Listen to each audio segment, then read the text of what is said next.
February 1st was No Hijab Day, and my favourite peroxide blonde mother of four decided to hold a meeting, a rally of this nature on Tower Bridge of all places, because she's fallen for this piffle about, well, not just the niqab. I mean, there are genuine security issues with the niqab. There are two very serious, outrageous crimes committed by women who weren't Muslims wearing the niqab. One was in London, where a young woman had acid thrown in her face,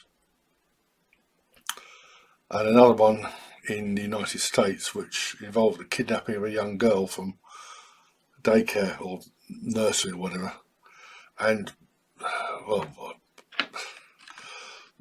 what the kidnapper did to her, I'm unspeakable. But hijab, it's a dress code, you know. The idea this is oppressing women. Give me a break. Give me a break.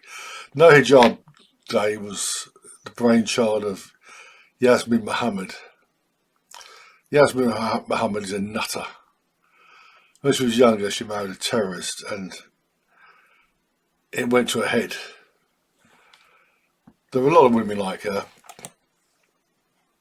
White women who had bad experiences with men, really bad experiences. Some have become lesbians. Janice Ian was one, singer-songwriter. Muslim women, they take it on their faith. And so there's a lot of women like, not just Yasmin Mohammed, there's Sarah Haider, Ayaan Hirsi Ali, she's a big one. Mariam Namasi, she's a total head case. Nuria Khan, she lives in Britain, she's yet another one. Infidel Noodle, I'm not sure what her name is.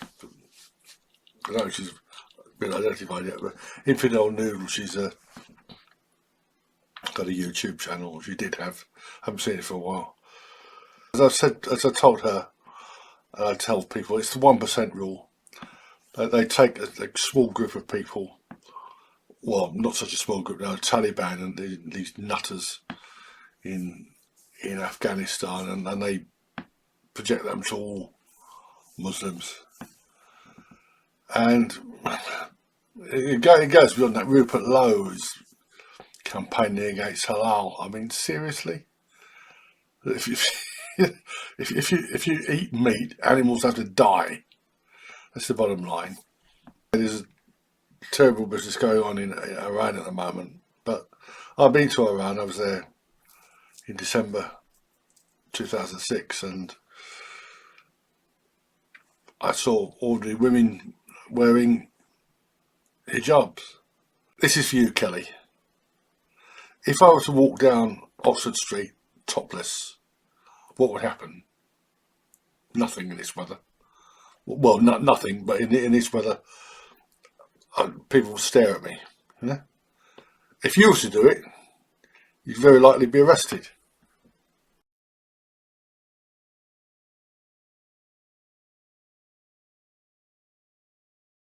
If you walk into a hotel wearing dirty overalls, you'd probably be asked to leave or use the tradesman's entrance. These are dress codes. That's all it is. It's a dress code. It's a ribbon in a woman's hair. Now she's going on about cousin marriages. Well, you know, Queen Victoria married her cousin. It didn't do her any harm, did it? And wouldn't you rather Pakistanis marry their cousins and ride around in taxis with young white girls? I damn well would. Okay, whites are portrayed as the bad guys, but these scumbag leftists are trying to stir up. They're stirring up, you know. And we don't need this. the issue of the illegal immigrants, these so-called migrants, they're not asylum seekers, never call them asylum seekers. That's something entirely different. And as I said before, I'll put a link to this video. I'll also put a link to my 1% video. These men, overwhelmingly men, they're the detritus, they're the flotsam and jetsam of Islam, the Islamic world, Africa, and God knows where else. And I say, if you go to United Arab Emirates or Qatar or Saudi Arabia, they don't tolerate this sort of thing there. They don't tolerate them at all. Anyway, just forget this hijab nonsense. There are more important things to do, you know? I mean, don't lose focus. The important thing is to stop the surgical mutilation of the young, to keep perverts out of women's spaces, and to restore sanity, so that the world in which I grew up in the 1960s as a kid, where homosexuality was, you know, there were bum boys taboo, and where the trans movement was, well, there were one or two transsexuals, but none of this madness. Just concentrate on that, and just don't get sidetracked with this nonsense about Islam being the root of all evil, because clearly it isn't.